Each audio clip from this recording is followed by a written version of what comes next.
तिसऱ्यांदा म्हणतोय, ते माझ्या मोठ्या बंधूप्रमाणे आहे. आशीर्वाद त्यांनी माझ्यावर ठेवले आहेत, हे माझ्यासाठी समाधानाची गोष्ट आहे. मतभेद होते पण मतभेद नव्हते. माझं आणि चव्हाण साहेबांचं तसं काहीच टोकाचं नव्हतं. निवडणुकीच्या काळामध्ये जे काय मला बोलायचं होतं, जे काय माझ्या नजरेसमोर आलं, जे काय पुरावे मला मिळाले, ते मी निवडणूक आयोगासमोर ठेवलेले आहेत. रिट पिटिशन जे फाईल केलंय ते मी हायकोर्टात फाईल केलेलं आहे. त्याच्यामध्ये भाजप किंवा व्यक्तिगत कोणावरही माझी तक्रारच नाही. म्हणजे ऑफिशियल तक्रार ज्याला म्हणतात त्याला, निवडणूक आयोगाकडे.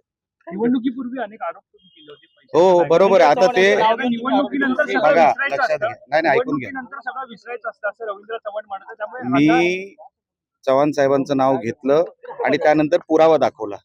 तक्रार माझी कुठली आहे? पुराव्यावर आहे. बरोबर आहे.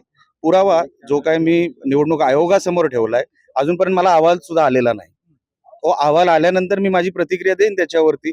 पण जे रिट पिटिशन फाईल केलं ते एका बोगस ओबीसी सर्टिफिकेटवर फाईल केलं. पैसे जिथे पकडले गेले ते निवडणूक आयोगाकडे मी फाईल केलंय. आता त्याचा जो काय अहवाल येईल, जो काय त्याच्यावर उत्तर येईल, ते आल्यानंतर मी परत एकदा बोलेन आपल्याशी. थँक्यू.